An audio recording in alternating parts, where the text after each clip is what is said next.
Hoy vamos a ver quién es Jesucristo en el Salmo 22. El autor del libro empieza diciendo que antes de abordar el siguiente capítulo, diremos que este conocimiento es el más seguro. ¿Por qué? Porque lo encontramos en la palabra profética más segura. Es la palabra de Dios, es la Biblia. Pero hemos de tener en cuenta que la lectura e investigación bíblica han de ir acompañadas de mucha oración para que la palabra hable a nuestro espíritu y no recibamos la letra que mata, sino el espíritu que vivifica. Amén. Amén. Y Jorge Pradas comienza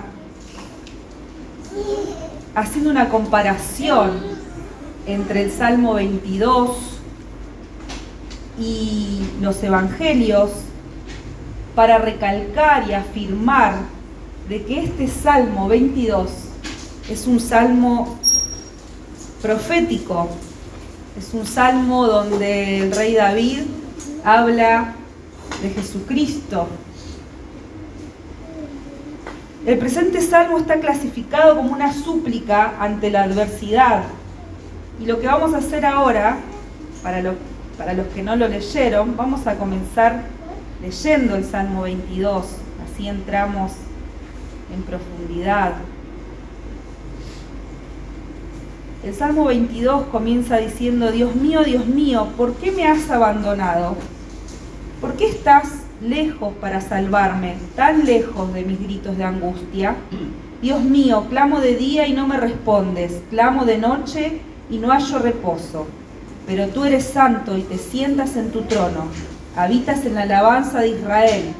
En ti confiaron nuestros antepasados, confiaron y tú los libraste.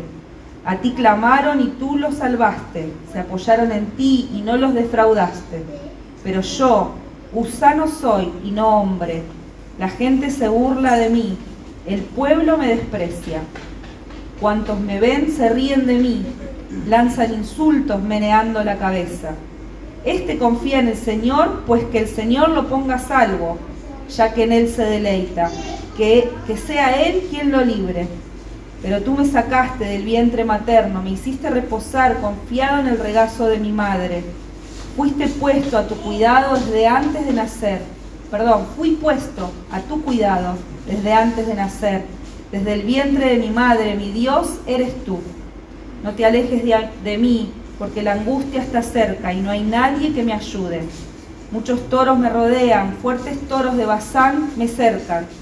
Contra mí abren sus fauces, leones que rugen y desgarran a su presa. Como agua he sido derramado, dislocados están mis huesos. Mi corazón se ha vuelto como cera y se derrite en mis entrañas. Se ha secado mi vigor como la arcilla. La lengua se me pega al paladar. Me has hundido en el polvo de la muerte. Como perros me han rodeado. Me ha acercado una banda de malvados. Me han traspasado las manos y los pies. Puedo contar todos mis huesos. Con satisfacción perversa la gente se detiene a mirarme. Se repartieron entre ellos mi manto y sobre mi ropa echaron suerte. Pero tú, Señor, no te alejes. Fuerza mía, ven pronto a mi auxilio. Libra mi vida de la espada, mi preciosa vida del poder de esos perros. Rescátame de la boca de los leones, sálvame de los cuernos de los toros salvajes. Proclamaré tu nombre a mis hermanos, en medio de la congregación te alabaré. Alaben al Señor los que le temen, hónrenlo, descendientes de Jacob. Venérenlo, descendientes de Israel, porque Él no desprecia ni tiene en poco el sufrimiento del pobre. No esconde de Él su rostro, sino que lo escucha cuando Él clama. Tú inspiras mi alabanza en la gran asamblea. Ante los que te temen cumpliré mis promesas. Comerán los pobres y se saciarán. Alabarán al Señor quienes lo buscan, que su corazón viva para siempre. Se acordarán del Señor y se volverán a Él, todos los confines de la tierra. Ante Él se postrarán todas las familias de las naciones, porque del Señor es el reino.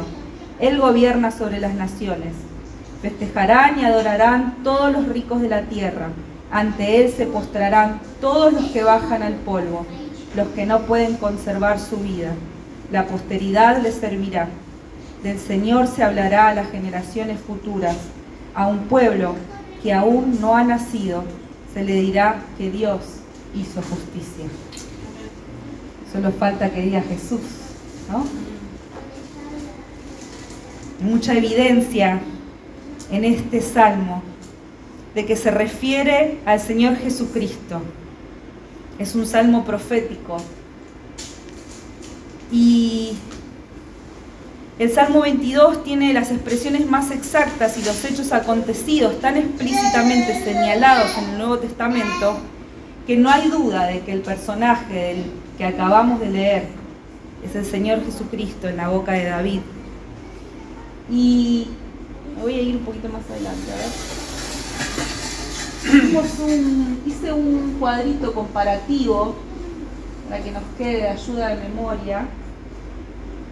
Es la comparación que hace Jorge Pradas en el libro. En el verso 1 dice: Dios mío, ¿por qué me has desamparado? Este versículo lo tenemos muy grabado. Este es el verso 1 del Salmo 22 y hace referencia a Mateo 27:46, que lo podemos leer también para ir corroborando con la palabra que así es.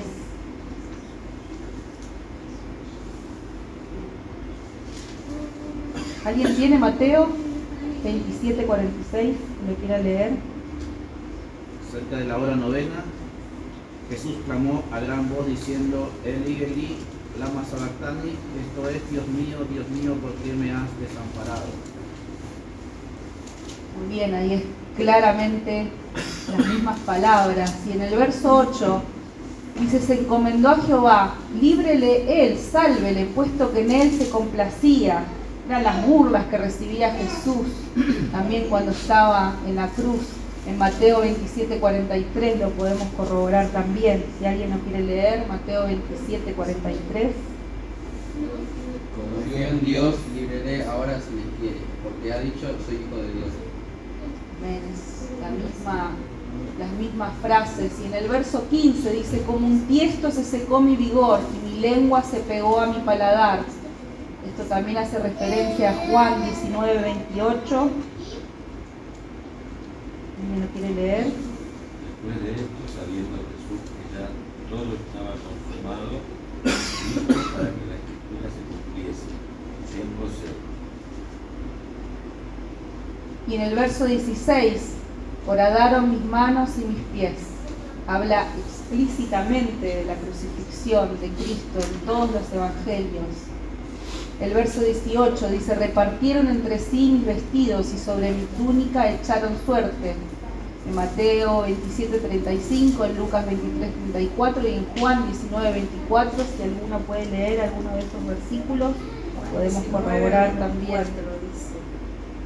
Entonces dijeron entre sí: no la apartamos, sino echemos suerte sobre ella, a ver de quién será.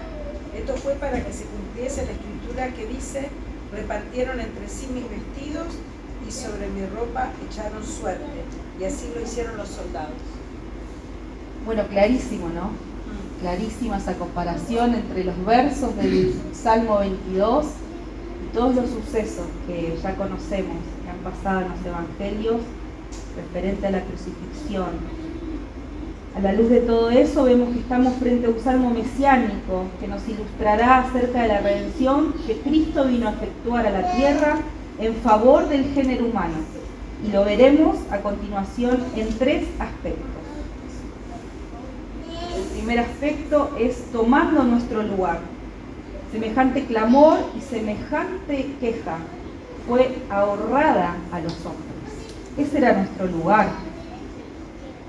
Podemos pasar un montón de situaciones difíciles y algunos pasan situaciones terribles, como Job, pero nada se compara a lo que Jesús padeció en esa cruz, tomando nuestro lugar. Esta queja y este clamor debiera haber sido proferido por nosotros, pero Él tomó nuestro lugar, nadie se lo impuso. Él lo tomó. El castigo de nuestra paz fue sobre él, y por sus llagas fuimos nosotros curados, dice Isaías 53:5. Cristo fue y es el Redentor del género humano, porque es el que tiene derecho a tomar esta representación y el único apto para redimir. No había nadie en la tierra que pudiese tomar nuestro lugar. Ni siquiera lo hubiésemos querido. A veces uno puede pensar, bueno, yo daría la vida por mis hijos. Bueno, porque los amamos, ¿no? Y son nuestros.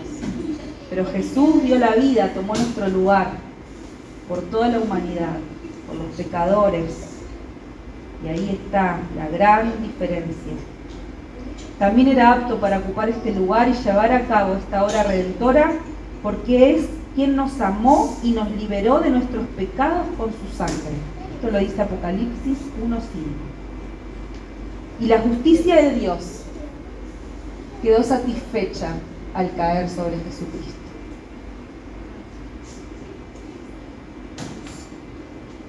Alguien tenía que tomar nuestro lugar, alguien tenía que pagar, porque Dios es justo.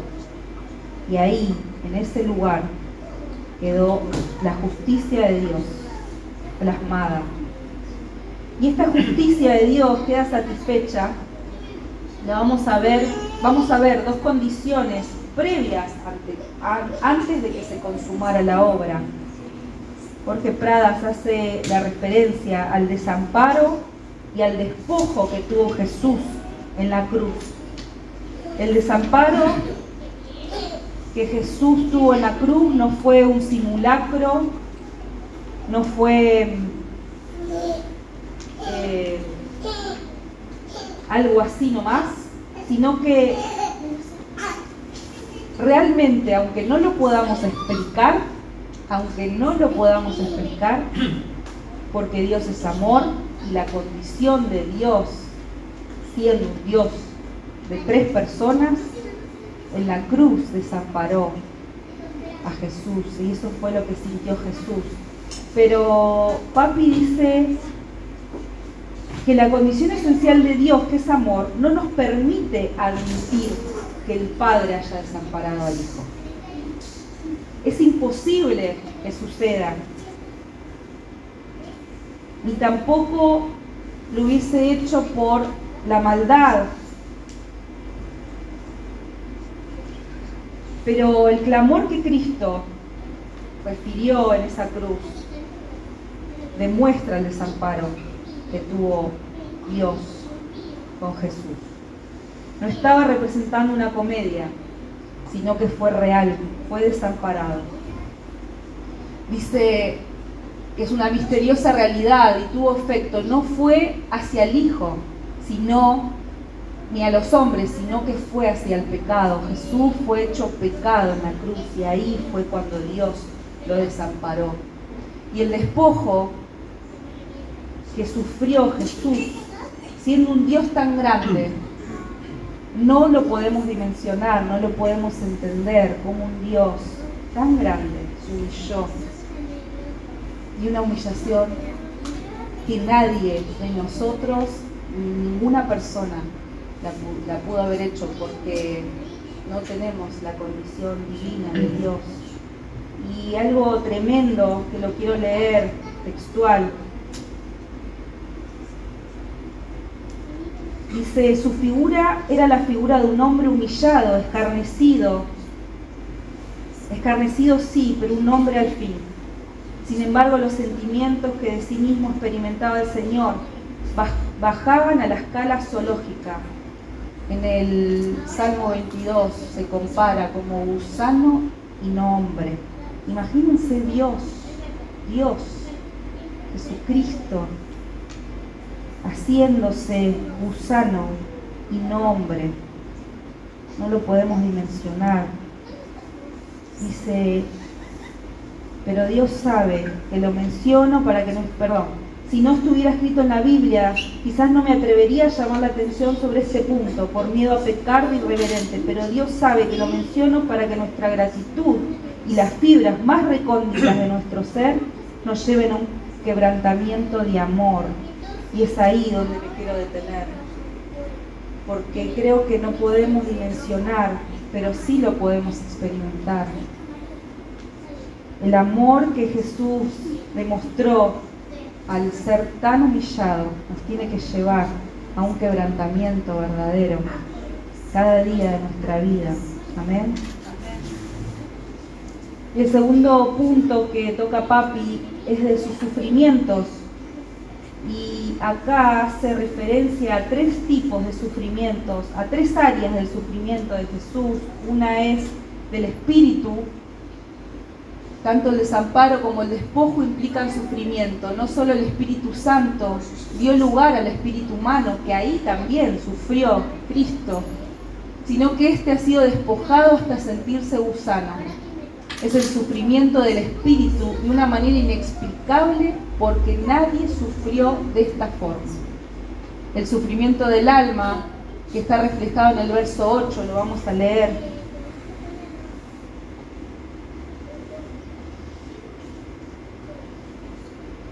Salmo 8, ¿alguien lo quiere leer? Salmo 22, 8. Salmo 22, 8, perdón. Se encomendó a Jehová, líbrele él, sálvele, puesto que en él se complacía. Es tremendo como no nos podemos imaginar, siendo Dios, que pásennos nadie. Y encima, como decimos nosotros, suavecito le tomen el pelo. Lo insulten, lo menosprecien. No lo podemos dimensionar. El Dios que creó todas las cosas, que le diga que lo salve, Dios. Si tenés tanto poder, bajate de esa cruz. Injuriaban. Ninguna mente que no sea la de Cristo hubiera resistido ese agravio. Nosotros no nos aguantamos ni una mala mirada. Y Él, siendo santo, fue acusado, menospreciado, insultado por pecadores. El sufrimiento del cuerpo fueron atroces. El sufrimiento que padeció en la cruz tampoco lo podemos describir. Por más que hayamos pasado terribles cosas, el sufrimiento del cuerpo de Cristo no lo aminoró su divinidad, no lo aminoró el poder que tenía, sino que padeció en la cruz dolores físicos terribles. Nadie exageró ese dolor físico. Dice, sin embargo, por más acentuada que sean las descripciones, nunca alcanzarán la cruel realidad de lo que Jesús sufrió por nosotros. El justo por los injustos, para llevarnos a Dios. 1 Pedro 3:18. Estos 3 puntos del sufrimiento de Cristo en la cruz hacen referencia también en el Salmo 22. Y el punto 3, y muy importante, el punto C, es la victoria, porque gracias a Dios no se quedó ahí, no se quedó en su sufrimiento, sino que el Salmo 22 también hace referencia a la victoria que tuvo Cristo en la cruz. En medio del clamor y de la queja, como una columna de humo perfumada de incienso, Jesús profetizado exclama: en medio de la congregación te alabaré. De ti procede mi alabanza en la gran congregación.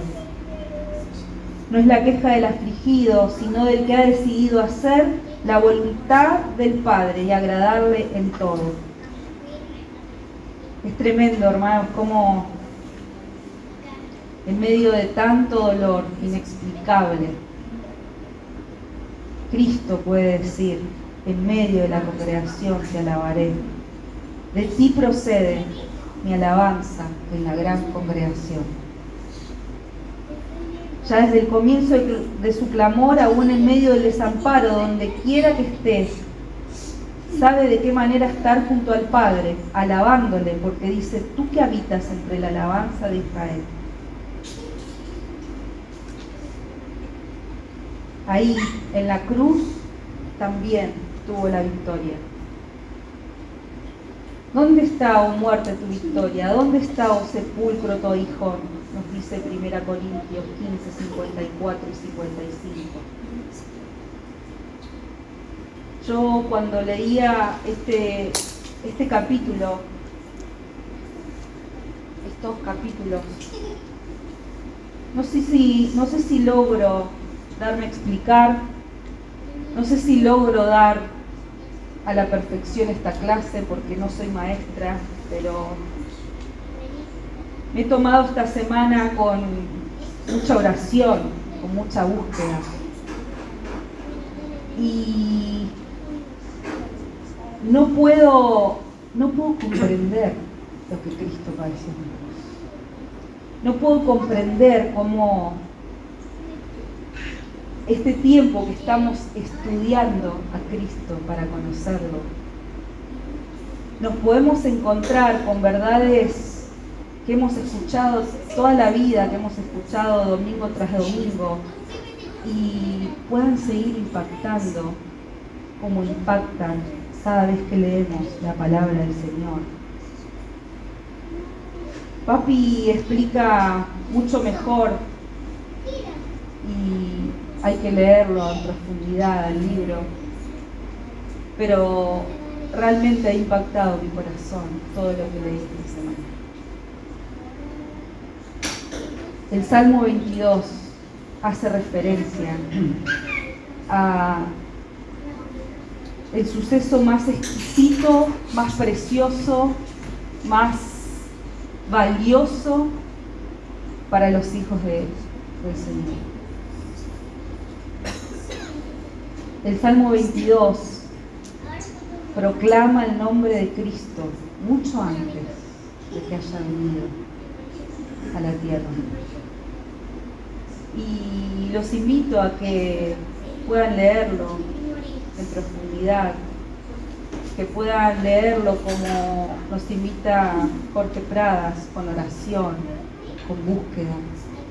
Y más allá del conocimiento que nos pueda llegar a dar y llenar nuestra cabeza o nuestro intelecto, que pueda bajar al corazón y pueda impactarnos. Y aunque no lo podamos entender, porque los padecimientos de Cristo, todo esto que hemos leído, cómo el Señor se hizo gusano, no lo podemos entender.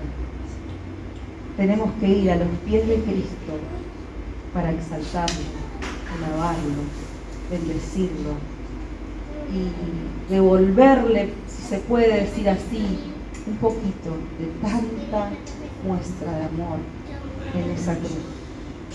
Un poquito. Él lo dio todo en esa cruz. Él lo dio todo. No lo podemos dimensionar porque no conocemos su divinidad, no tenemos su mente, no podemos entender cómo un Dios tan grande decidió tomar el lugar que nos pertenecía a nosotros, hacerse pecado, separarse del Padre, sufrir ese despojo, sufrir esa separación por amor a nosotros. Pero no solo eso, sino que la parte más dulce, la parte que nos llena de esperanza, es que la muerte no lo retuvo, sino que la victoria llevó a su vida. La victoria la expuso y hoy la podemos disfrutar. Hoy somos partícipes de la resurrección de Cristo. Amén. Amén.